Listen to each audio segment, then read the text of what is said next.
15 अगस्त 1947, जहां एक तरफ देश में आजादी का जश्न मनाया जा रहा था तो वहीं दूसरी ओर हैदराबाद में कत्लेआम हो रहा था। रजाकार्स का मुखिया कासिम रजवी अपने भड़काऊ भाषणों से भारत के खिलाफ आग उगल रहा था और उसके रजाकार खुलेआम हिंदुओं को मार रहे थे। पूरा हैदराबाद हिंसा और नफरत की आग में जल रहा था। सिर्फ हैदराबाद ही नहीं, हैदराबाद से सटे हुए भारत के अन्य इलाकों में भी रजाकारों ने आतंक मचा रखा था। हैदराबाद से गुजरने वाली हर ट्रेन को रोककर पैसेंजर्स को लूटा जा रहा था, महिलाओं के साथ अत्याचार किया जा रहा था और लोगों को बेरहमी से मारा जा रहा था। हैदराबाद की अफरा तफरी बस यही तक सीमित नहीं थी। हैदराबाद के निजाम मीर उस्मान अली खान हैदराबाद को एक अलग मुल्क बनाने की जिद पर इस कदर अड़े हुए थे कि उन्होंने भारत से लड़ने के लिए पाकिस्तान और कई विदेशी देशों से हथियारों को इंपोर्ट करवाना शुरू कर दिया था। हैदराबाद के हिंदू इस दौरान सबसे ज्यादा सफर कर रहे थे। हिंदू मेजोरिटी में होने के बावजूद भी निजाम और रजाकारों के जुल्मों को सहने के लिए मजबूर थे। वहीं भारत सरकार हैदराबाद को शांतिपूर्ण तरीके से भारत में जोड़ने के कई प्रयास कर चुकी थी, लेकिन सभी प्रयास नाकाम ही रहे थे। निजाम उस्मान अली खान बातों से मानने वाले नहीं थे, इसलिए उनकी हरकतों और हैदराबाद की बिगड़ती सिचुएशन को देखते हुए सरदार वल्लभ भाई पटेल ने ऑपरेशन पोलो को लॉन्च कर केवल 5 दिनों के अंदर ही हैदराबाद को भारत में शामिल कर लिया। अगर सरदार पटेल सही समय पर हैदराबाद के ऊपर कोई मिलिट्री एक्शन नहीं लेते तो आज भारत के बीचों बीच एक और पाकिस्तान होता, जिसे संभालना बेहद कठिन होता। लेकिन सिचुएशन को समझते हुए सरदार पटेल ने ऐसा होने नहीं दिया, जिस कारण आज भी हैदराबाद भारत का एक अहम हिस्सा है। लेकिन यहाँ सवाल खड़े होते हैं कि क्यों निजाम उस्मान अली खान हैदराबाद को भारत से न जोड़कर अलग देश बनाना चाहते थे, और आखिर कैसे ऑपरेशन पोलो के जरिए हैदराबाद को भारत में शामिल किया गया।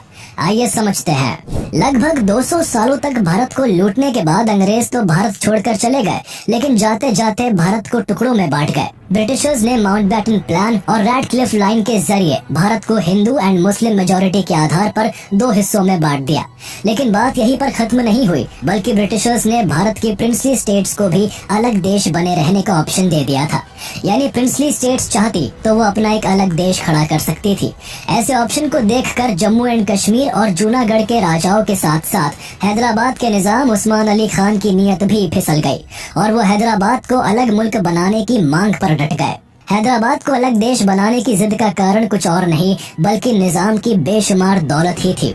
निजाम उस्मान अली इस कदर धनवान थे कि उनकी रईसी के चर्चे अमेरिका की टाइम्स मैगजीन तक में शुमार थे। निजाम उस्मान अली एक समय पर भारत ही नहीं बल्कि पूरी दुनिया के सबसे अमीर शख्स थे। उनके पास अपनी खुद की सेना, खुद का रेलवे नेटवर्क, यहाँ तक कि उस्मानिया सिक्का के नाम से खुद की अलग करेंसी भी थी, जिसकी वैल्यू ब्रिटिश पाउंड से भी ज्यादा थी। इसी दौलत के सहारे निजाम और उनकी पुरानी पीढ़ियां अंग्रेजों को खुश करती आई थी और इसी कारण ब्रिटेन की उन पर हमेशा से मेहरबानी भी रही थी। निजाम उस्मान अली को इसी दौलत और रईसी का घमंड था। उन्हें लगता था कि वो अभी भी दौलत के बलबूते जो चाहे वो कर सकते हैं। दौलत और सत्ता के नशे में निजाम उस्मान अली इस कदर चूर थे कि उन्हें जनता की पुकार भी नहीं सुनाई दे रही थी। हैदराबाद की जनता सिर्फ निजाम के गुरूर और मनमाने की शिकार नहीं थी, बल्कि उन पर सबसे ज्यादा जुल्म ढाने का काम निजाम के रजाकार कर रहे थे। रजाकार वो फौज थी जिसका मकसद 80% से ज्यादा हिंदू मेजोरिटी वाले हैदराबाद में जोर जबरदस्ती से निजाम के सिंहासन को कायम रखना था। आजादी के समय इसकी कमान कासिम रिजवी के हाथ में थी, जो मजलिस ए इत्तेहादुल मुस्लिमीन पार्टी का प्रेसिडेंट भी था। एक तरफ जहां भारत आजाद हो रहा था और हमारे लीडर्स भारत को जोड़ने की हर कोशिश कर रहे थे, तो वहीं दूसरी ओर निजाम उस्मान अली और कासिम रिजवी हैदराबाद को पाकिस्तान की तरह एक सेपरेट इस्लामिक कंट्री बनाने का ख्वाब पाल बैठे थे। उनका मकसद हैदराबाद को एक अलग मुल्क बनाकर वहां पाकिस्तान की तरह इस्लामिक सुप्रीमेसी कायम करना था। वो अपनी राजगद्दी को बरकरार रखने के लिए लाखों लोगों की लाशों से भी गुजरने को तैयार थे, लेकिन उनके इस मंसूबे को भारत पूरा नहीं होने देना चाहता था। भारत किसी भी तरह हैदराबाद को खुद में जोड़ना चाहता था, जिसके कई कारण थे। पहला, हैदराबाद भारत के बीचों बीच था, जिस वजह से हैदराबाद का एक सेपरेट कंट्री होना भारत के लिए हमेशा एक खतरा बना रहता। इसलिए ज्योग्राफिकली हैदराबाद को एक अलग मुल्क नहीं बनने दिया जा सकता था। इसी वजह से सरदार पटेल ने हैदराबाद को भारत के पेट में कैंसर का नाम भी दिया था। हैदराबाद का भारत में ही रहकर अपना अलग देश बनाना भारत के लिए बड़ी परेशानी बन सकता था। वहीं दूसरी ओर यहाँ की 80% से ज्यादा आबादी हिंदू थी, जो हैदराबाद को अलग देश बनाने के सख्त खिलाफ थी और भारत से जुड़ने की इच्छा रखती थी। उनको डर था कि अगर हैदराबाद भारत का हिस्सा ना बनकर एक अलग मुल्क बन गया तो उन पर हमेशा के लिए जुल्म होता रहेगा। निजाम और रजाकार इसी तरह उनका एक्सप्लॉयटेशन करते रहेंगे। इसलिए मेजॉरिटी पॉपुलेशन के बेस पर भी हैदराबाद का भारत में विलय होना जरूरी था। इन सब के अलावा हैदराबाद उस समय पॉपुलेशन के हिसाब से सबसे बड़ा और एरिया के हिसाब से सेकेंड लार्जेस्ट प्रिंसली स्टेट था, जिसमें आज के तेलंगाना के अलावा कर्नाटका और महाराष्ट्र के कुछ जिले भी शामिल थे। इस कारण भी भारत के लिए हैदराबाद को खुद से जोड़ना काफी इम्पोर्टेंट था। लेकिन लाख चाहने के बावजूद भारत के लिए ये इंटीग्रेशन इतना आसान नहीं होने वाला था। 15 अगस्त 1947 आते आते भारत तो आजाद हो गया, लेकिन हैदराबाद के लोग इस आजादी को महसूस नहीं कर पाए। वो अभी भी निजाम उस्मान अली और रजाकारों की सत्ता में कैदियों की तरह जीवन जी रहे थे। उनके अंदर अभी भी भारत से जुड़ने की उम्मीद तो थी, लेकिन रजाकार के गुंडों का खौफ भी था। भारत सरकार बातचीत के जरिए निजाम उस्मान अली को मनाने की बहुत कोशिशें कर चुकी थी, लेकिन निजाम भारत से जुड़ने के लिए तैयार नहीं थे। जिसके बाद निजाम उस्मान अली ने 15 अगस्त को भारत की आजादी के दिन ही हैदराबाद को स्वतंत्र देश घोषित कर दिया था। इसलिए अगर 15 अगस्त 1947 के न्यूज़पेपर्स में पब्लिश हुए इंडियन मैप को आप देखेंगे तो उसमें हैदराबाद को भारत का हिस्सा नहीं दिखाया गया था। इस कारण भारत सरकार और हैदराबाद के निजाम के बीच कॉन्फ्लिक्ट की सिचुएशन क्रिएट हो गई थी। इसी तनातनी और टकराव को देखते हुए 29 नवंबर 1947 को गवर्नर जनरल लॉर्ड माउंटबेटन ने हैदराबाद के निजाम और भारत सरकार के बीच स्टैंड स्टिल अग्रीमेंट साइन करवा दिया था, जिसकी ड्यूरेशन 1 साल की रखी गई थी।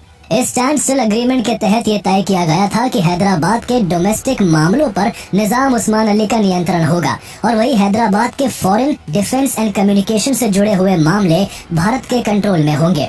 लेकिन इस पर भी एतराज जताते हुए उस्मान अली ने ये शर्त रखी थी कि भारतीय सेना हैदराबाद में नहीं घुसेगी और हैदराबाद की सुरक्षा को वो खुद संभालेंगे। भारत को मजबूरन इस शर्त को भी मानना पड़ा और उम्मीद की गई कि कम से कम अब तो निजाम उस्मान अली भारत के साथ कदम से कदम मिलाकर चलेंगे। लेकिन इसके ऑपोजिट निजाम उस्मान अली के दिमाग में कुछ और ही चल रहा था। वो स्टैंड स्टिल अग्रीमेंट की आड़ में किसी और ही कारनामे को अंजाम देने की फिराक में थे, जिसका खुलासा होने में अभी कुछ और वक्त बाकी था। हालांकि इस पूरे स्टैंड स्टिल अग्रीमेंट और निजाम की जिद के सामने सरदार पटेल शांत थे और वो सही वक्त आने का इंतजार कर रहे थे। पटेल दिमाग से खेलने वाले इंसान थे। वो जानते थे कि जल्दबाजी में लिया गया कदम गलत साबित हो सकता था, इसलिए अभी वो चुपचाप बस निजाम की हरकतों को ऑब्जर्व कर रहे थे। स्टैंड स्टिल अग्रीमेंट होने के बाद भी हैदराबाद की हलचल थमने का नाम नहीं ले रही थी।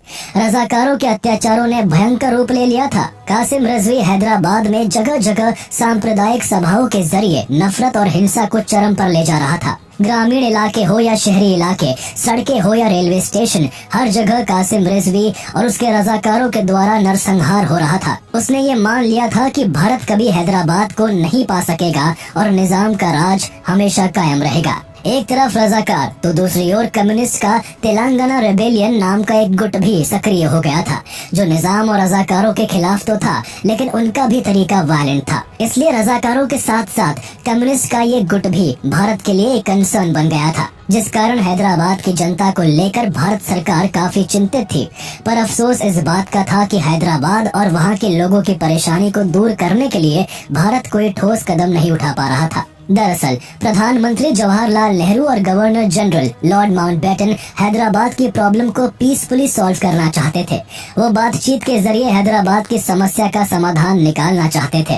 लेकिन हैरानी की बात ये थी कि भारत का ये नर्म रुख तब भी कायम था जब निजाम भारत में शामिल होने के प्रस्ताव को कई बार ठुकरा चुके थे। यहाँ तक कि लॉर्ड माउंटबेटन ने निजाम उस्मान अली से हैदराबाद में वोटिंग कराने की बात भी कही थी, जिससे पब्लिक ओपिनियन के बेस पर कोई फैसला हो सके। लेकिन निजाम इस बात के लिए भी तैयार नहीं थे। उन्हें मालूम था कि अगर वोटिंग होगी तो हैदराबाद के लोग भारत से जुड़ने के लिए ही वोट करेंगे और हैदराबाद उनके हाथ से निकल जाएगा। इसलिए सत्ता की भूख में निजाम भारत से जुड़ने के हर ऑफर को ठुकराकर हैदराबाद को अलग मुल्क बनाने की जिद से पीछे नहीं हट रहे थे। एक तरफ निजाम उस्मान अली का अड़ियलपन और दूसरी ओर जवाहरलाल नेहरू की सॉफ्ट अप्रोच सरदार वल्लभ भाई पटेल इन दोनों ही चीजों से तंग आ चुके थे। वो हैदराबाद की प्रॉब्लम पर जवाहरलाल नेहरू की नॉन वायलेंस की पॉलिसी से एग्री नहीं करते थे। निजाम उस्मान अली का रवैया और रजाकारों के अत्याचारों को देखकर पटेल मन बना चुके थे कि हैदराबाद का मसला बातों से हल नहीं होगा, बल्कि इसके लिए कोई ठोस कदम उठाना होगा। बहुत सोचने समझने के बाद जब हैदराबाद का मामला पटेल के सहन से बाहर हो गया तो उन्होंने जनरल के.एम. करियप्पा के साथ एक छोटी सी मीटिंग की। इस मीटिंग में पटेल ने साफ तौर पर करियप्पा से पूछा कि अगर पाकिस्तान हैदराबाद की मदद के लिए आगे आता है तो क्या इंडियन आर्मी बिना किसी मदद के पाकिस्तान और हैदराबाद का सामना कर पाएगी। के.एम. करियप्पा ने इस सवाल के जवाब में केवल एक शब्द कहा, हाँ। यानी अब ये क्लियर हो गया था कि सरदार पटेल हैदराबाद के मुद्दे को और नहीं खींचना चाहते थे। पटेल को इस बात का भी अंदाजा था कि निजाम उस्मान अली पाकिस्तान और जिन्ना से लगातार संपर्क में है, इसलिए सिर्फ बातचीत करने और सॉफ्ट अप्रोच बरतने से देर हो सकती थी और भारत हैदराबाद को खो सकता था। उनका मानना था कि हैदराबाद का इंडिपेंडेंट रहना भारत के लिए घातक साबित होगा और भारत की सुरक्षा खतरे में पड़ जाएगी। इसी वजह से उन्होंने हैदराबाद को भारत से जोड़ने की कोशिश भी की, लेकिन प्लान एग्जीक्यूट होने के लास्ट मिनट्स पर जवाहरलाल नेहरू और लॉर्ड माउंटबेटन की तरफ से कोई न कोई हस्तक्षेप हो जाता और कार्यवाही रोक दी जाती। भारत द्वारा कोई स्ट्रॉन्ग एक्शन न ले पाने की वजह से निजाम उस्मान अली और कासिम रिजवी के नापाक इरादों को हौसला मिलता जा रहा था। वो बिना किसी खौफ के अपने कारनामों को अंजाम देने में लगे हुए थे।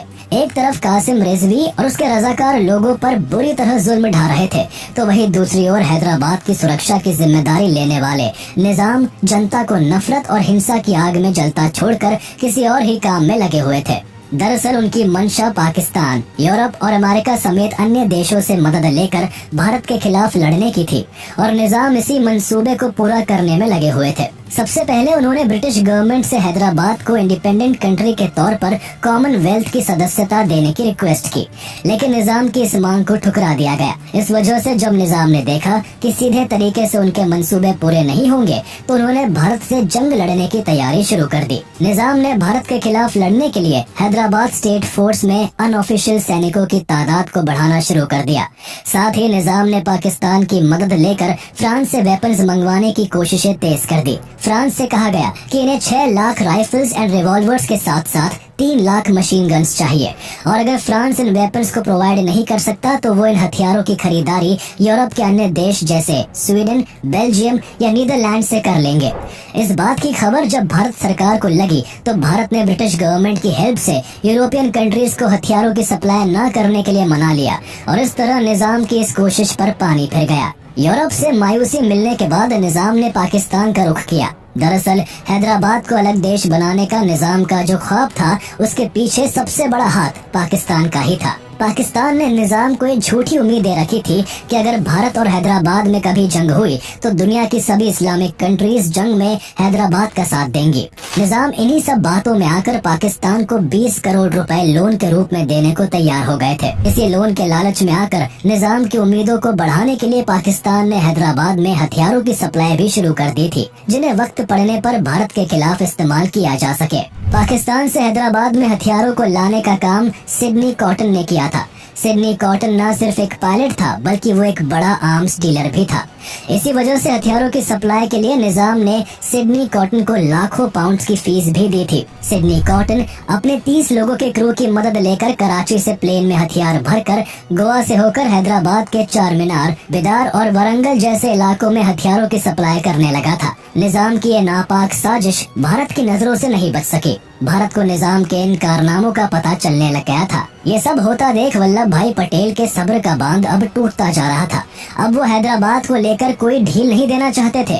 उनका मानना था कि कोई स्ट्रॉन्ग एक्शन न लेने की वजह से बाय चांस हैदराबाद अगर भारत से अलग हो गया तो आने वाली भारत की पीढ़ियां इसके लिए उन्हें जिम्मेदार मानेंगी। भारत के लोग हमेशा इस प्रॉब्लम से सफर करते रहेंगे और जनता उन्हें कभी माफ नहीं कर सकेगी। अब इसी दौरान 21 जून 1948 को लॉर्ड माउंटबेटन भारत से चले जाते हैं और 11 सितंबर 1948 को मोहम्मद अली जिन्ना की मृत्यु हो जाती है, जिस कारण पाकिस्तान शोक में डूब जाता है और इस वजह से अभी पाकिस्तान हैदराबाद के मामले में कोई खास इंटरफेयर करने की स्थिति में नहीं था। सरदार पटेल को हैदराबाद के लिए एक्शन लेने का यही टाइम बेस्ट लगा और उन्होंने जिन्ना की मौत के केवल 2 दिन बाद यानी 13 सितंबर 1948 को ऑपरेशन पोलो लॉन्च कर इंडियन आर्मी को हैदराबाद में उतार दिया। सुबह के 4 बजे तक इंडियन आर्मी चारों तरफ से हैदराबाद के अंदर घुस गई थी।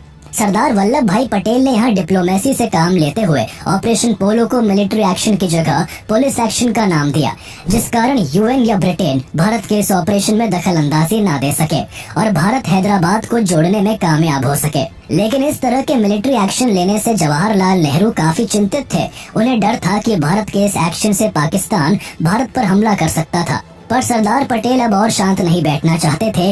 वो किसी भी तरह हैदराबाद को निजाम और रजाकारों के चंगुल से छुड़ाना चाहते थे। अब चाहे इसके लिए उन्हें पाकिस्तान से ही क्यों न लड़ना पड़े, वो इसके लिए भी तैयार थे। भारतीय सेना के 36,000 सैनिकों को इस ऑपरेशन को अंजाम देने के लिए भेजा गया था, जो हैदराबाद के अलग अलग दिशाओं से घुसकर मोर्चा संभालने के लिए कई टुकड़ियों में बट गए, जिसमें मुख्य तौर पर वेस्ट में सोलापुर से मेजर जनरल JN चौधरी की अगुवाई में सेना हैदराबाद में दाखिल हुई, तो वहीं ईस्ट में विजयवाड़ा की तरफ से मेजर जनरल अजीत रुद्र ने सेना की कमान संभाली। इसके अलावा छोटी छोटी टुकड़ियों में सेना ने बाकी हिस्सों से भी हैदराबाद का घेराव कर लिया। सेना का पहला हमला सोलापुर सिकंदराबाद हाईवे पर नलदुर्ग फोर्ट में हुआ, जहां निजाम की सेना और रजाकारों को रौंदते हुए आर्मी सिर्फ कुछ घंटों में ही हैदराबाद की सीमा से 61 किलोमीटर अंदर तक दाखिल हो गई। वहीं विजयवाड़ा और अन्य हिस्सों से घुसने वाली टुकड़ियों ने भी खासी बढ़त बना ली थी। भारत के ट्रेन सोल्जर्स के सामने किसी भी मोर्चे पर न तो निजाम की स्टेट फोर्स टिक पा रही थी और न ही कासिम रिजवी के रजाकार। निजाम के लगभग 2 लाख रजाकार और 24,000 स्टेट फोर्स भारत के सिर्फ 36,000 सोल्जर्स के आगे कमजोर और बेबस पड़ गए थे। भारतीय सेना के आगे रजाकार और निजाम की फौज ने घुटने टेक दिए। जैसे ही हैदराबाद में भारत के इस एक्शन की खबर पाकिस्तान पहुंची, तो पाकिस्तान के प्राइम मिनिस्टर लियाकत अली की बेचैनी 7वें आसमान पर पहुंच गई।